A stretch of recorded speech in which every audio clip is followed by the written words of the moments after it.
We're now speaking with Gloria Steinem at this fabulous party here at Maxine's. She is perhaps one of the most influential women in the United States, if not in the world today. Thank you, Gloria, for taking time to talk to us in the midst of this party.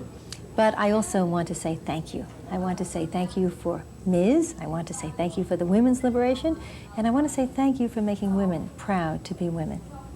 That's very nice, but you know, it's kind of a contagion. I mean, we all, those of us who get to be recognizable part of it, it's sort of an accident because it's something that millions of women are doing. But thank you. But doing now and doing today, and you know, 10 years ago even, really didn't have the kind of credibility women didn't that they have today. Now we have very few women chefs here this evening. You know, it's still true that when cooking pays money, men do it. When it doesn't pay, women do it. That's interesting. Well, we've come a long way, baby. And so hopefully, you know, that out of the kitchen and into the kitchens of some of the most magnificent restaurants in the world, which are the chefs here today. But the chefs here today, the people here today, many of them are being helped because of City Meals on Wheels. Many of the people being helped are women who are very capable, very, you know, women who just can't get out on their own. Your mother was an invalid. Many of the recipients of City Meals on Wheels are invalids. Would your mother have been somebody that would have been in a position like some of the women who are recipients of the City Meals on Wheels if it wasn't for you taking care of her? Well, we probably both should have been, but there was nothing like that in Toledo when I was growing up. And there wasn't even a tradition of it. You know, you were made to feel that if you were poor, it was your fault. It was something that you had done wrong. And I think a lot of people still feel like that. And it's, you know, it can't be a question of fault if we consider who is poor. I mean, clearly people are poor by race, by sex. You know, I mean, there's a reason why it's overwhelmingly older women who are receiving these meals. So clearly there's a prejudice in society that's working. You started as a writer. New York Magazine?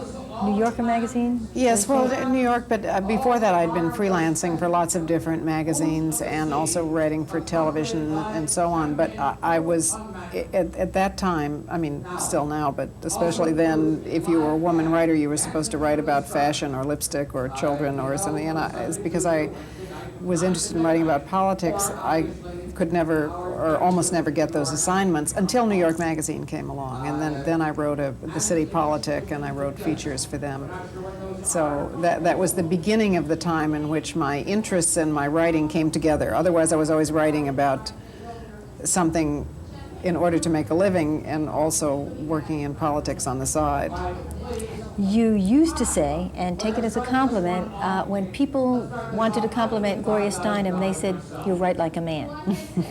And you said, "Thank you." Right, it's true. Well, they said it to lots of people, you know, you write like a man, you think like a man. That was supposed to be the highest compliment. And of course, I would say, well, thank you so much, you know, because it didn't occur to me that, you know, you might object to that.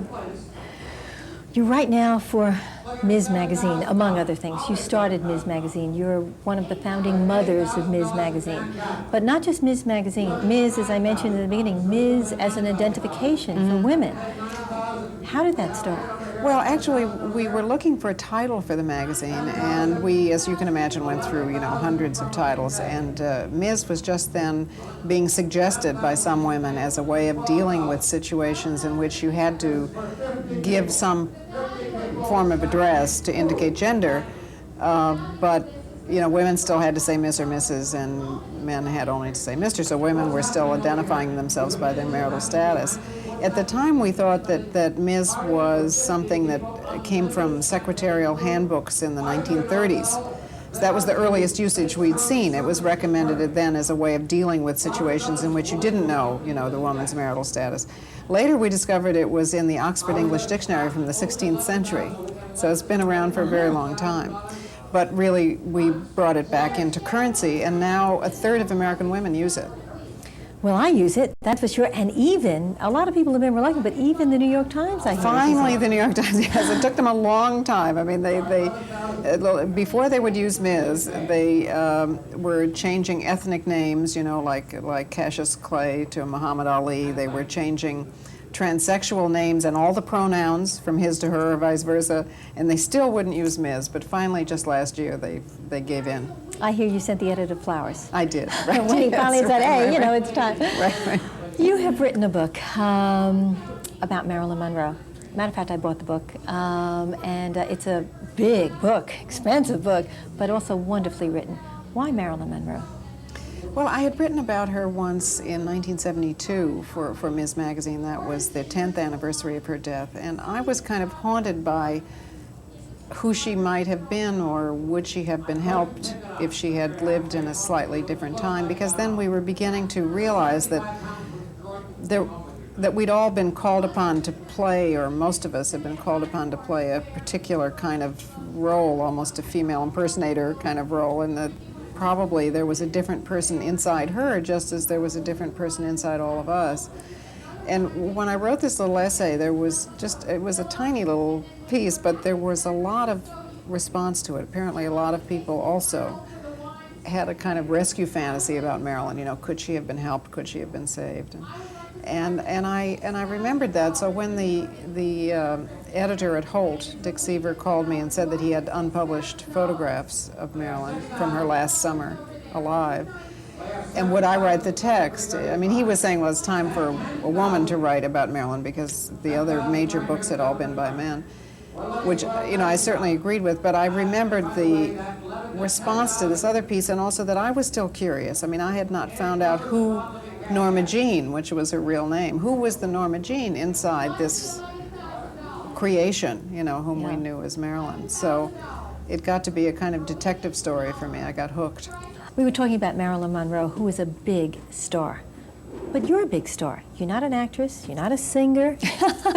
Oh, no, but you are. You're a writer, a journalist, a woman who really makes things happen. And I mentioned in the introduction of you know, one of the most influential women in the United States. How does that make you feel? Well, when I hear that I'm one of the most influential women in the United States, it makes me realize in what deep trouble we are. Because, I mean, I have some power to persuade, you know, because I can write or I can speak or whatever, but I don't have power in the way that we think of power, that is, power to make things happen. Well, but you have made things happen. I mean, yeah, but only out of, I mean, I'm comfortable. I mean, I think everybody should have this kind of power, not the power to make people do things. But the fact is that when we speak of power, we generally believe that it's power to make something happen. I and many others, you know, in the press or women or whatever, I mean, we have the power to protest and persuade. But it's a secondary power. That is, we can only make something happen if we persuade someone else to do it. It's not a primary power. Yes, but then you do persuade them, so it does happen, and that is a lot of power. But I mean, again, I prefer this kind of power because I think nobody should be able to tell anybody else what to do. Okay. But it isn't the way we think of power in this country. How about the star part? How do you feel about the star part? That when Gloria Steinem does something, when Gloria Steinem has a birthday when she's 40 or when she's 50, that's headline news. How do you feel about that? Well, I think it's only, it only makes me feel happy if I think it's useful. And the reason I keep announcing my birthdays, and of course everybody does it for me now, but I mean I started when I was 40, is because I thought the penalty of age was still much greater for women than for men, so I thought maybe it would be helpful to be sort of publicly 40 and then publicly 50 actually. So, and it did turn out to be something that people paid attention to, which showed me that, I mean, obviously women still do have a bigger problem with aging, and people would say to me, oh, kindly, you know, you don't look 40, so I said, well, this is what 40 looks like, you know, we've been lying so long, who would know? And that one thing has been quoted more than any more important things that I've said. So I guess age is still a problem. I was going to say that, very impressive that, you know, this is what 40 looks like, this is what 50 looks like. Right. You wrote a book about yourself, too, not just about Marilyn Monroe, called Outrageous Acts and Everyday Rebellions. Is that how you feel about your life? I wish I did. I mean, I've been much too polite and docile and passive in my life. Gloria Steinem? Oh, sure, of course. Of course, I'm a 50s person. Are you kidding? I mean, it took me a long time to realize anything. But the title comes from a bargain I make with audiences or groups when I'm speaking. Because I'm always, we have a good time and we're organizing and everybody participates, but the question is what's going to happen tomorrow and the next day and the next. So I make a bargain with them. If each person in the audience, and for that matter, each person who's watching now in the television audience, promises me that beginning, say, 9 o'clock the next morning, for that 24-hour period, they will do at least one outrageous thing in the cause of simple justice. I don't care what it is. It can be as simple as saying, pick it up yourself, an insurrectionary act for women who've been the servants in their own families, or telling each other what salary you make. I mean, employers try to keep you from telling the one thing you actually know, which is, or, I don't know, organizing a demonstration or running for office, or, I mean, it can be very small, can be very big, whatever it is. I mean, each person should decide what it is. But if each one promises that they will do this outrageous thing, then I will do an outrageous thing too. Okay. And what that means is, if you promise me, and everybody who watches promises, and we all do this one thing, then 48 hours later, the world will be better. The world will be a different place.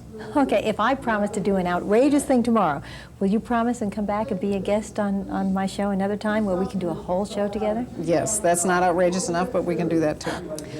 Well, I think this has been a fabulous evening here at Maxine's for City Meals on Wheels. I hope that you enjoyed meeting all of the celebrities. And as a matter of fact, we're going to be back next week because there are many more people that we did not talk to that are here at this party, and we hope you'll join us then. See you then. Good night.